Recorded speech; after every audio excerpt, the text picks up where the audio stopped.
os dons de línguas e profecia, conforme Primeira Epístola do Apóstolo Paulo capítulo 14 aos Coríntios. Na Bíblia. NVI Português. Sigam o caminho do amor e busquem com dedicação os dons espirituais, principalmente o dom de profecia.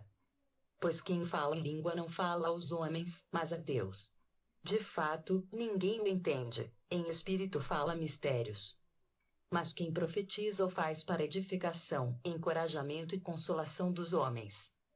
Quem fala em língua a si mesmo se edifica, mas quem profetiza edifica a igreja. Gostaria que todos vocês falassem em línguas, mas prefiro que profetizem. Quem profetiza é maior do que aquele que fala em línguas, a não ser que as interprete, para que a igreja seja edificada. Agora, irmãos, se eu for visitá-los e falar em línguas, em que lhes serei útil, a não ser que lhes leve alguma revelação, ou conhecimento, ou profecia, ou doutrina? Até no caso de coisas inanimadas que produzem sons, tais como a flauta ou a cítara, como alguém reconhecerá o que está sendo tocado, se os sons não forem distintos?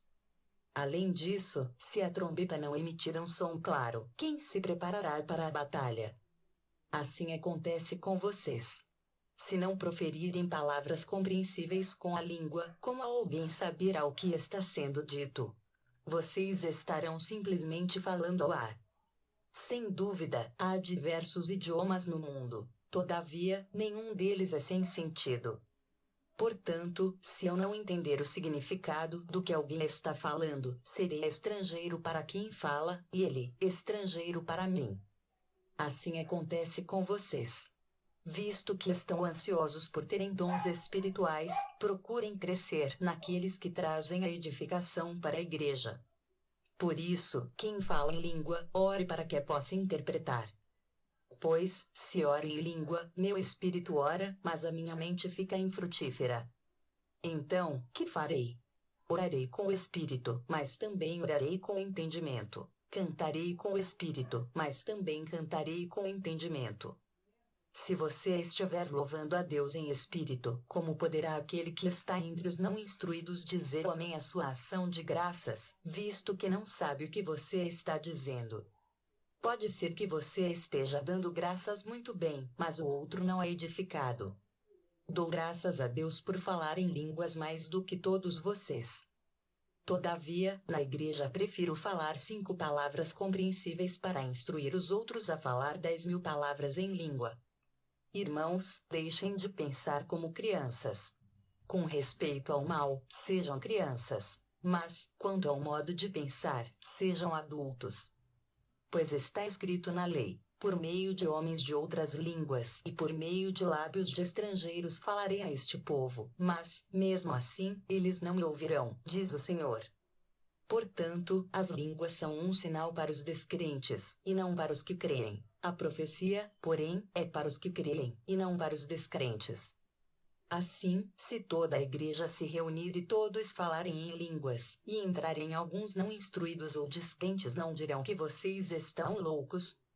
Mas se entrar algum descrente ou não instruído quando todos estiverem profetizando, ele por todos será convencido de que é pecador e por todos será julgado, e os segredos do seu coração serão expostos. Assim, ele se prostrará, rosto em terra, e adorará a Deus, exclamando: Deus realmente está entre vocês. Portanto, que diremos, irmãos? Quando vocês se reúnem, cada um de vocês tem um salmo, ou uma palavra de instrução, uma revelação, uma palavra em língua ou uma interpretação. Tudo seja feito para a edificação da igreja. Se, porém, alguém falar em língua, devem falar 2, no máximo 3, e alguém deve interpretar. Se não houver intérprete, fique calado na igreja, falando consigo mesmo e com Deus.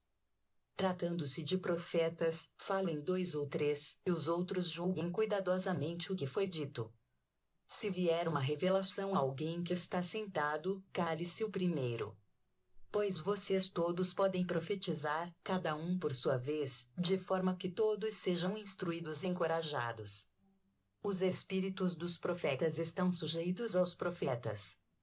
Pois Deus não é Deus de desordem, mas de paz. Como em todas as congregações dos santos, permaneçam as mulheres em silêncio nas igrejas, pois não lhes é permitido falar. Antes permaneçam em submissão, como diz a lei. Se quiserem aprender alguma coisa, que perguntem a seus maridos em casa, pois é vergonhoso uma mulher falar na igreja. Acaso a palavra de Deus originou-se entre vocês? São vocês o único povo que ela alcançou. Se alguém pensa que é profeta ou espiritual, reconheça que o que lhes estou escrevendo é mandamento do Senhor. Se ignorar isso, ele mesmo será ignorado. Portanto, meus irmãos, busquem com dedicação profetizar e não proíbam falar em línguas. Mas tudo deve ser feito com decência e ordem.